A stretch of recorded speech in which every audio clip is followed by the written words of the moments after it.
Hello students, today we will calculate capacitance of a parallel plate capacitor. So as we know that parallel plate capacitor have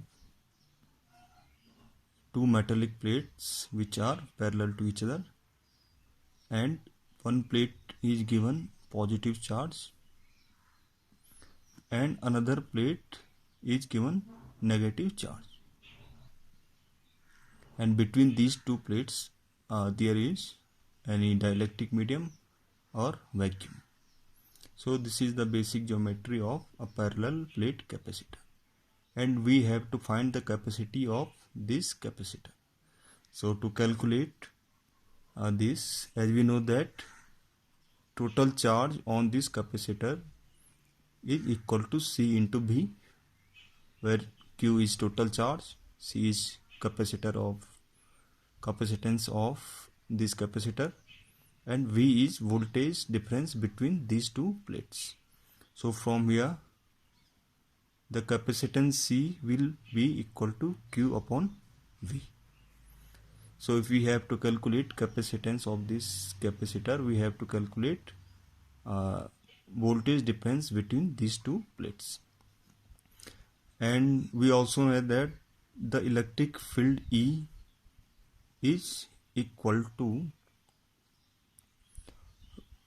total voltage divided by distance between these two plates. So if we calculate electric field between these two plates, then we can calculate the potential difference, which will be equal to E into D. So if we find out the value of V, we can calculate the capacitance, which is Q upon V. So to calculate capacitance C, first we have to know the electric field E between these two plates. Then we will calculate the potential difference V by this formula, and then we calculate the capacitance of this parallel plate capacitor.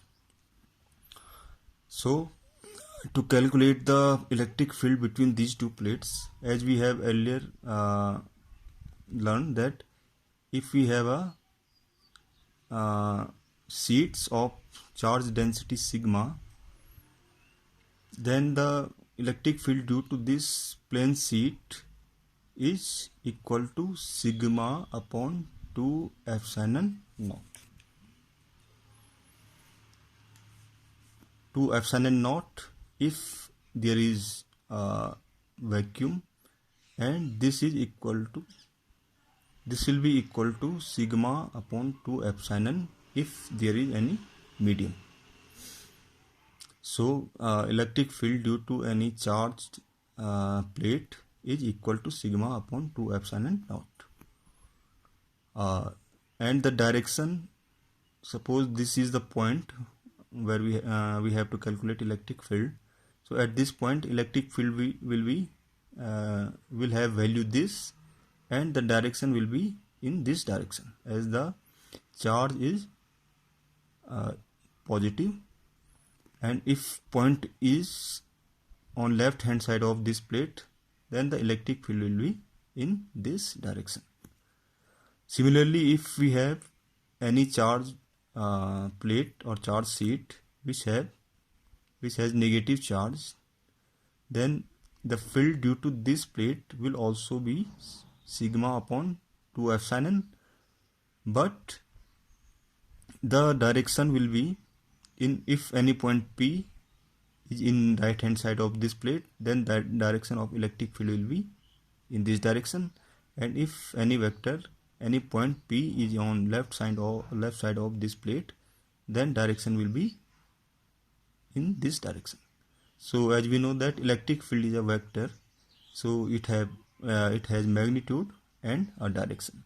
So if this plate is positively charged, then magnitude will be this, and direction on right hand and left hand will be like this. If this is negatively charged, then the direction of electric field will be on right side, this will be in this direction, and on left hand side this will be in this direction. So we have here both plates, positive and negative. So if we consider any point P between these two plates, so at this point there will be electric field due to this positively charged plates, and also there will be electric field due to this negative charged plate. So as we know that electric field is a vector, so we have to consider both magnitude and direction. So if we consider this point, suppose we make a large diagram of this figure.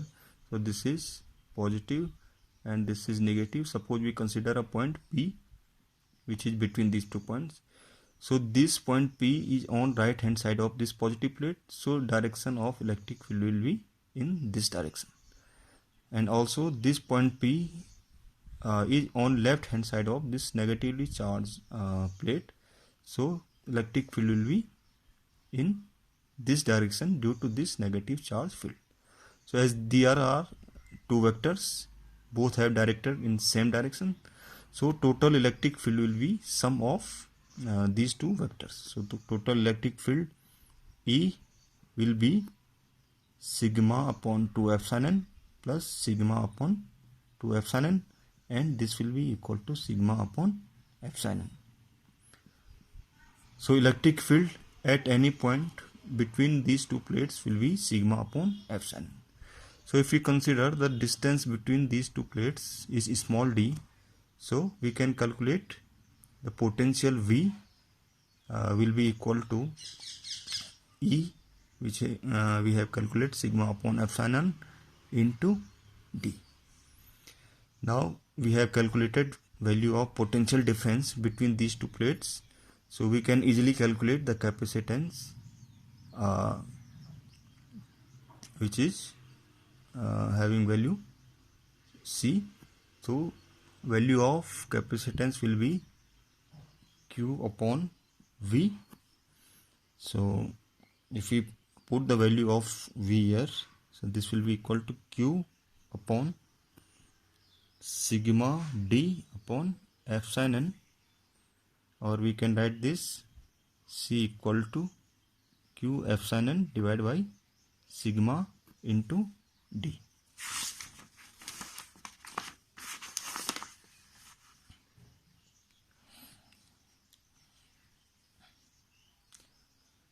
Now there are two terms Q and sigma, both are related.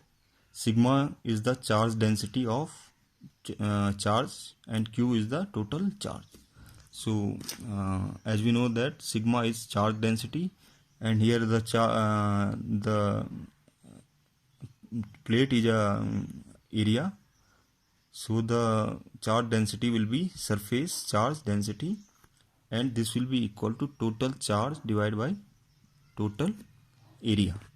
So the sigma, which is charge density, will be equal to total charge Q divided by total area of plate, where A is area of these plates. So if we put value of sigma on this capacitor, so C will be equal to Q epsilon divided by Q upon A into D. So this will be cancel out, and we have C equal to epsilon A divided by D. So we have calculated the value of capacitance of a parallel plate capacitor, which we have calculated sigma A upon D. So this is the value of capacitance when there is a medium between these two plates which have permittivity of sigma. Now if we have parallel plate capacitor and there is free space between these two plates, then this sigma epsilon will replace by summation. So if medium is vacuum, then this epsilon will be replaced by permittivity of vacuum or free space, and this will be epsilon naught A divided by D. So we have calculated the capacitance of a parallel plate capacitor, which depend on three things. First one is area of plates, second distance between these two plates, and third the permittivity of the medium which is filled between these two plates. So if we increase the distance between these two plates, the capacitance will be decreased, and if we increase the surface area of these two plates, the capacitance will be increased. And if we introduce a medium which have high dielectric permittivity, or dielectric constant, then the capacitance will also increase. So the capacitance of a parallel plate capacitor depend on these three things. So this is all about the capacitance of a parallel plate capacitor.